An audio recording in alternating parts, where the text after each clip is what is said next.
Mhm. Okay, so it should be recording now. So again, welcome to the first session on Mentor. We will actually have two mentorship sessions. Today is about making a winning pitch. Anya will be giving that session. Anya is actually an investor. She has passed or done her bachelor's from Johns Hopkins University, and she's in an investing company now in New York. She has been pitching to clients, but also getting a lot of pitches from her clients. So she's the right person to discuss about how to make a winning pitch. This would be useful for you in your current hackathon to pitch your idea to the judges when you create your videos.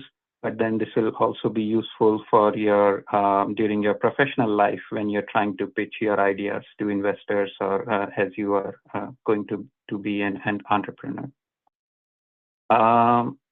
So without further ado, I'll give it to Anya. Anya, you can go ahead. Hi, everyone. I'm Anya. Thanks for the introduction. So I majored in engineering and now I work in investing, have for the past couple of years, which is kind of some of like the best practices are and what are things you should do and what are things you should avoid. So happy to talk about those. I prepared a few slides to help guide the discussion, so I'll share that now. Can you see the screen? Yes. Okay, great.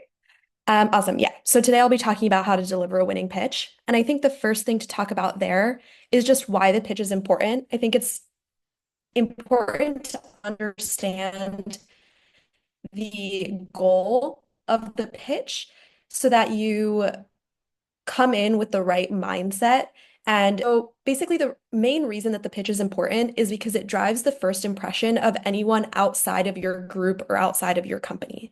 So, for example, your team in the hackathon knows exactly what your product is, knows why it works, how it works, and why it's important. But I don't know that. And so, if you're pitching to me, the way you deliver it and your pitch is the first impression I have of your product. And you know that your product is great, and you want me to understand that your product is great too. And so the pitch is really the face of the product. It sets the stage for judges or investors or whoever you're pitching to. So in this case, it would be a judge at the hackathon. In your professional life, maybe it's an investor. If you turn your current project into kind of like a startup or an entrepreneurship opportunity, maybe you'll be applying for grants or for incubator money or accelerator money. And so there, your pitch is the way that you convince other people to give you that opportunity or give you the funding. The other reason is that it's hard to backtrack later. So again, this is your first impression, and as we all know, first impressions last. And so maybe you're a month or two into the process. People, like as an investor, we still think about the first interaction we've had with whatever entrepreneur, whatever founder. Sure, maybe later on they've given us more detail, more information, they've given us information about the product, and so we have a lot more confidence in the technicality of their business. But at the end of the day, we still think about our first interaction, and everything we do is based on that. So, for example, if you come off kind of maybe arrogant or uninterested in the first meeting, 2 months later, we're going to remember that. So maybe you have a great product, but we're still slightly burned by the fact that we didn't have a great first interaction with you. Versus if you're extremely confident and show that you can be collaborative and have a good attitude in the first meeting, you develop a lot of goodwill so that in the future, let's say we have one or two questions about your business, we're willing to take those one or two risks and still give you that funding because we really believe in you as a person. And that is a huge part of investing, and a huge part of giving funding is believing in the people who are delivering the product and believing that you can sell your product to your customers. So that's the main reason why the pitch is important. But then you also have to understand that like investors and judges are looking for the best of both worlds.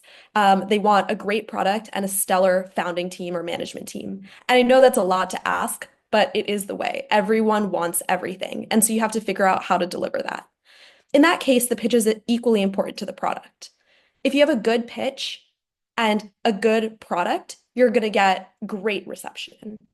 If you have a good product and a poor pitch, you're going to get poor reception, regardless of the fact that your product might be the best. And so you want to have the best product and the best pitch to ensure that you're always in good standing with whoever you're delivering to. And finally, it just builds trust and confidence. Like I mentioned, it lowers barriers to success in the future. So if you already have a good relationship with someone, they, one, are more willing to do things for you because they're just excited about you as a person.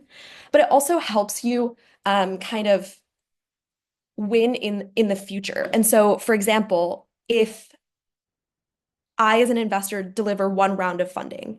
And then a year later, you come back to me and you say, hey, Anya, thanks for the funding. We did XYZ things with it. And now here's our plan for what to do next. We want another 100K or 1K or how much ever you're asking for. Because you've already established a strong relationship with me and I have a good view of you as a person and as a pitch and as a pitcher and as a kind of founder, I'm going to give that second round of money. So it keeps the flow of funds strong and it keeps confidence and trust with the people who are your partners into the future. And then finally, it just grows market interest. So one, if customers see that you're backed by strong hackathons or strong investors, it draws interest in your product. People are like, oh, well, this must be really, really good because somebody who also has a name has backed this. And so it grows your name in the market. It also grows interest in terms of building new partnerships. So a lot of times in my job, we talk to other investors who have either invested in the business before or investors who are looking to invest in the business now come to us and they basically ask us for a reference. And they say, how is working with this person? Do you feel like they're a good management team? Do you feel like they're good people to work with? And that's super important because a lot of times we say, yeah, they're amazing. They're awesome. You will have such a good experience with them. They're great partners. And that just makes the next person way more interested in you. If you hear the feedback of this founder is difficult to work with, they don't really know how to work with somebody, like work in a partnership with a third party who's not within their immediate group, that doesn't really bode well for the future. And so the pitch is super important because that first interaction with a judge or an investor is going to drive the rest of your relationship. So kind of setting the stage with why it's important. Now we're going to go into what a winning pitch actually contains. And I think this is probably the most important slide for the video that you're going to create to submit to the hackathon, because this really is like the pitch.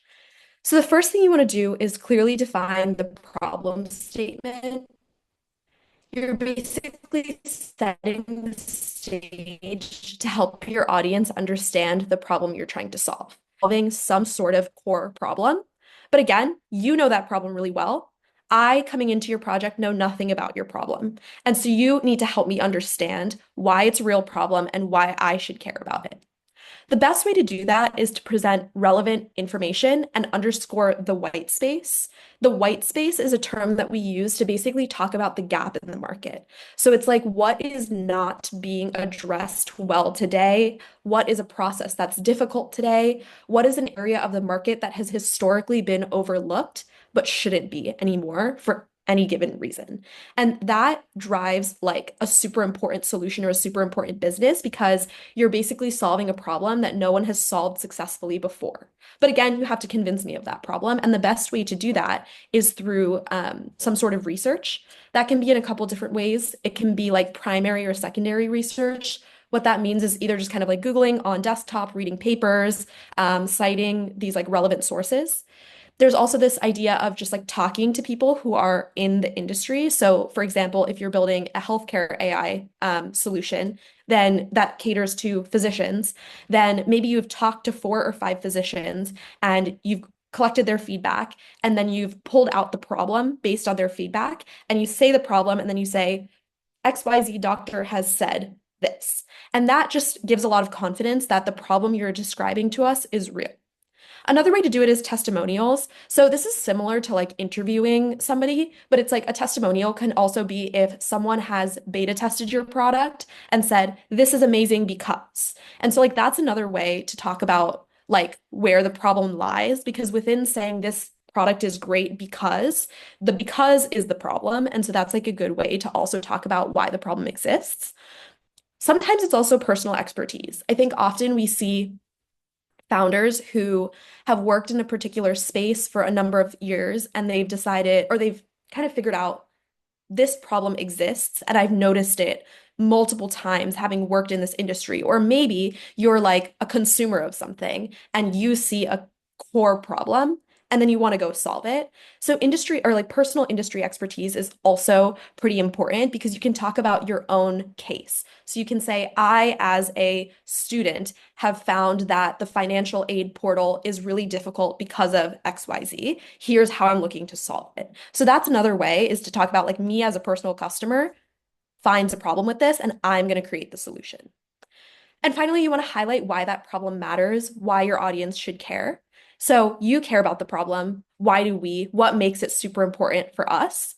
A good way to do that is to quantify the market. So that's moving into the kind of next thing you want to include in your pitch, which is like market information.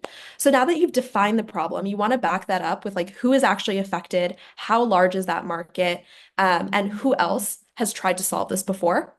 So quantification is huge. I think it's to judges and investors, that is like the single biggest thing that will convince us of a problem or convince us of impact. If you tell us this is helping 100 people versus this is helping one person, the 100 person sounds a lot better, right? And so that seems interesting to us. Wow, 100 people face this problem and 100 people will be benefited by your solution. And so you want to do some of that quantification. We call it market sizing. TAM is a word for that. TAM is just your total market size.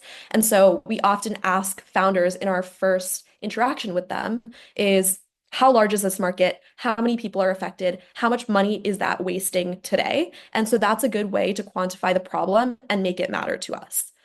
You also want to talk about who the customers are. You can segment them either by like age or demographic or job or whatever it is, but it's helpful for us to understand who is being affected by this problem. So that's another good way to quantify the market. Finally, you want to also address something called the like the competitor landscape. You want to talk about, is there anyone else who's ever tried to solve this? And another good way to figure that out is, again, through research or just talking to others.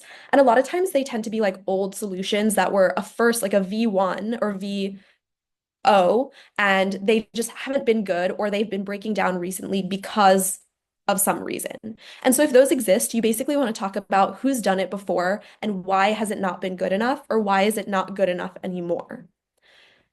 Sometimes you're the first person to try to address a problem. That's great. But then you want to talk about why now? Why are you the first person to do it? Why is it worth doing today? So if it's always been overlooked before, what makes it important today? And that's the point you want to land if you're like the first person doing it. So kind of two different things you want to hit on depending on what the market already looks like. And then finally, you want to get into your product. And this is like the meat of your pitch, but the first kind of like problem statement market information should probably take like a minute or a minute and a half. And then you want to go into your product because now that you've set the stage for us, we are primed to understand why your product will solve this problem and why it's important.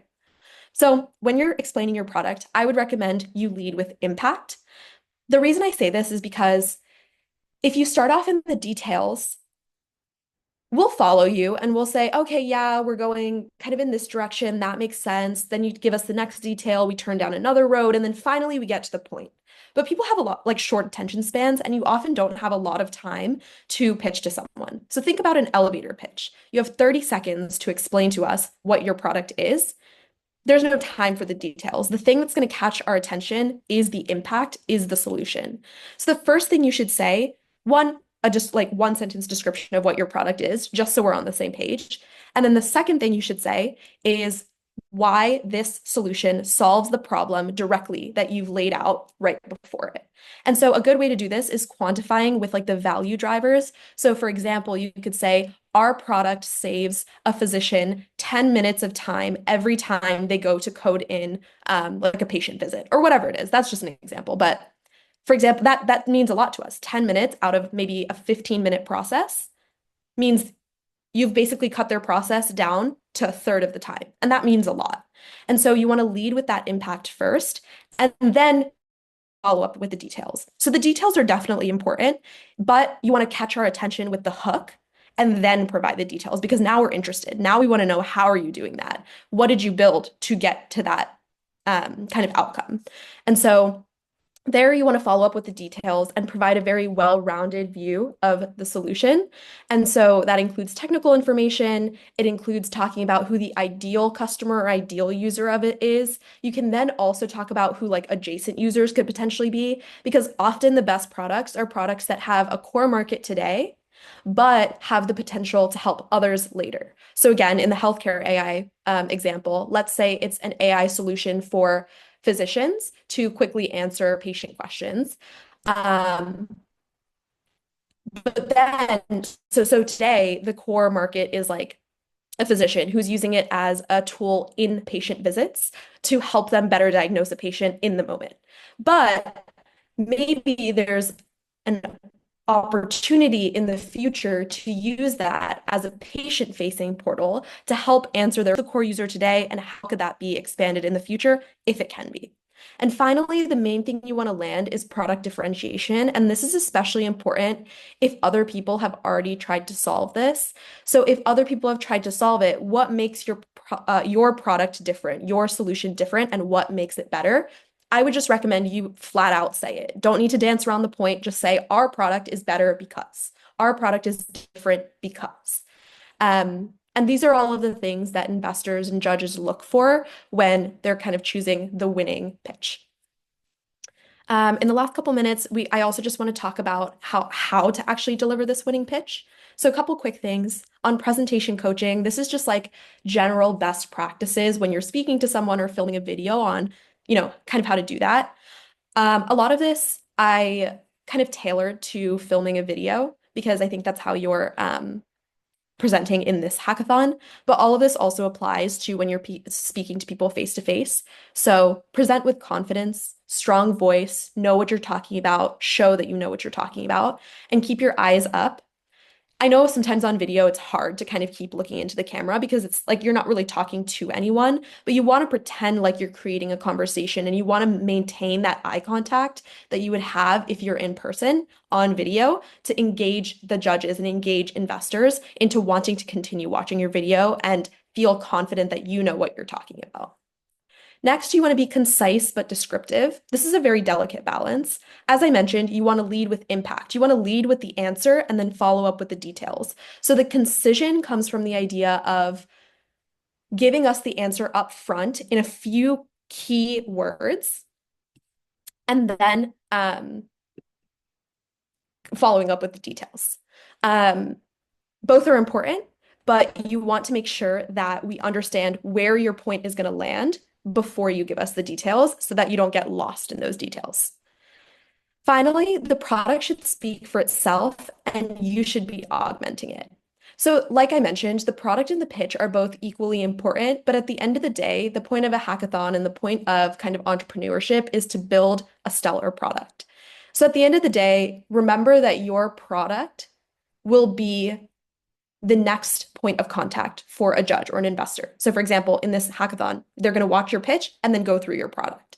So the product itself should be strong. Make sure that that is the case. Then move on to this kind of pitch idea and make sure your pitch is augmenting it and presenting it the best that it can be. And then a couple other quick things to mention. Depending on the type of solution or product you've developed, there are a couple different things to keep in mind. So if your product is super technical or vertical, and vertical is just like a word we use in the industry to talk about solutions that are specific to an industry. So for example, if you're creating a healthcare AI chatbot, that is a vertical product because it's specific to healthcare. There you want to lead with the product and make sure you have really strong documentation and a really strong demo. For example, in the demo, you could maybe create a couple example personas or example problems that are specific to the industry and go through your demo a couple times to show how it solves that particular problem. You also want to grasp the underlying research and technical concepts well. That's both when you're speaking and also your product should show that you've done the research to actually understand how that industry works and that the product is tailored to specific challenges or workflows that that industry will have. Um, that just shows that it's built for like the right vertical. And finally, you want to define the market well. If you tell me you're building something for a civil engineer, I know nothing about civil engineering. And so you need to define that market well for me to understand what problems they face every day, having myself not been a civil engineer. And so when you're building kind of like a technical solution, but you're presenting to someone who is non-technical, you want to do a good job of kind of dumbing down the technicality, but also showing that you're super smart on it and your product is not dumbing it down. So a good way to think about doing this pitch is like talk to a 10-year-old, but a smart 10-year-old. So a 10-year-old who doesn't really know much, but understands the way that things link. That's how I would approach kind of like a vertical pitch. Let's say you have a more general product or horizontal product. This is like a chat GPT where anyone can use it for anything. Then all of the things still hold from like the vertical pitch, but there are a few other things to keep in mind. So you want to be impact focused and deliver the vision, which means you want to get judges and investors to understand why a lot of people are going to use this and why people across a number of different industries are going to use this. And you want to deliver that like high level vision of why this is the best product for everyone. And then you also want to be versatile and flexible in your demonstration. So, for example, here you created a couple different problems within like the specific vertical. Here, maybe demo a couple different industries or a couple different user types to show why your product is applicable to everyone. And so again, these are just like things that you should use in both. But when you think about how you're delivering them, here you want to be a little bit more specific, and here you want to be a little bit more high level thinking about how this is going to apply to everyone and land those points. And so I want to leave time for questions, but I'll leave you with the idea that the pitch is super important. It's the first impression you're going to deliver. And when you think about presenting your pitch, you want to lay out the problem well. You want to discuss the market and how big it is. And you want to land the point of why your product is the best solution for it and why that matters. And so anytime you're saying something in your pitch or your video, think about the point you want to land first, land it, and then follow it up with the details that convince us that that answer is true. That's how you deliver a winning pitch. That's how we think about startups that we want to invest in. And the startups that we do tend to invest in have a winning pitch that includes all of these things.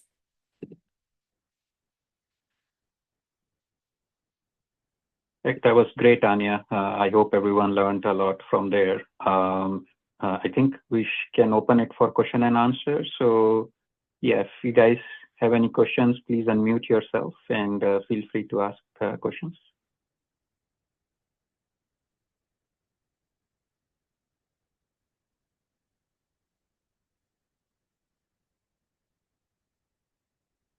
If you want to type in your question in the chat, that's fine too.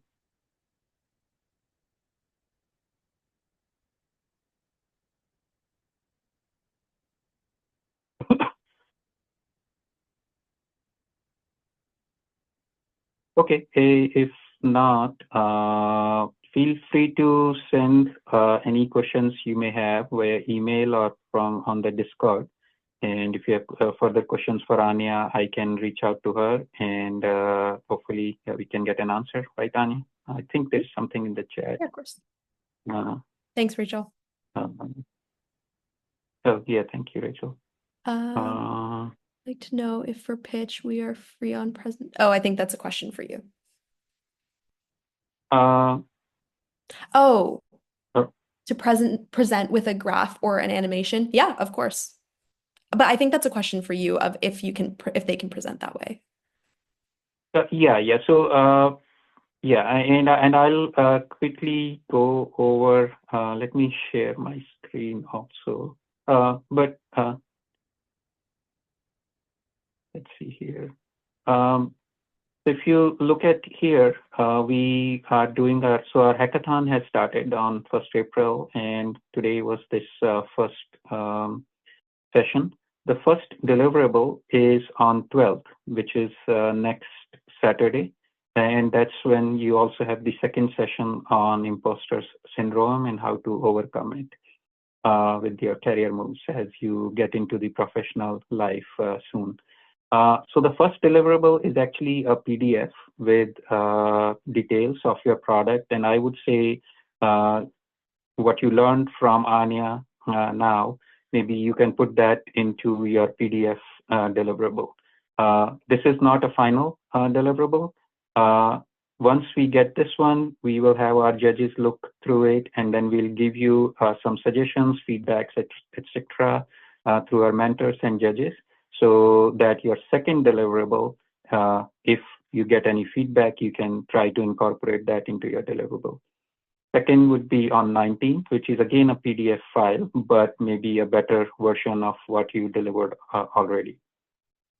Right now, on 25th April, so you have a lot of time to work through the feedback, continue working on your projects, but this is where the team pitches and this is where the video is.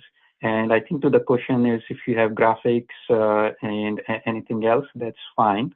Part of this is, as Anya mentioned, what is the product you are trying to launch? What is the problem? What is the product, market size, etc.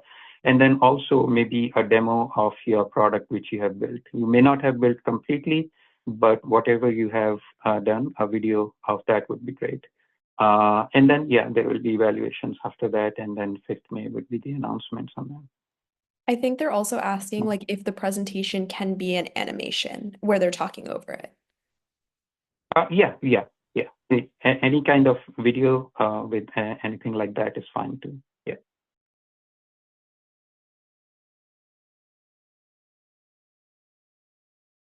Any other questions? Let me get on chat here, see if there are any questions.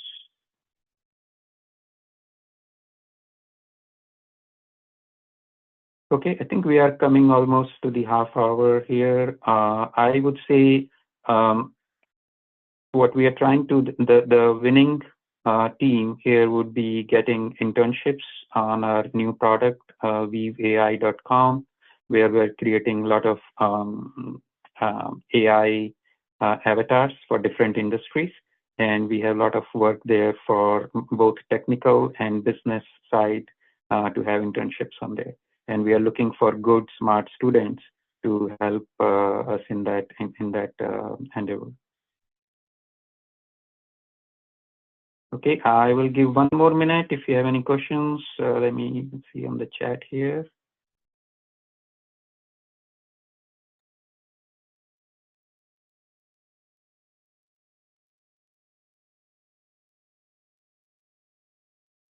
Okay, if not, please feel free to send a feedback on either email or on our Discord channel. There is, let me just make this small.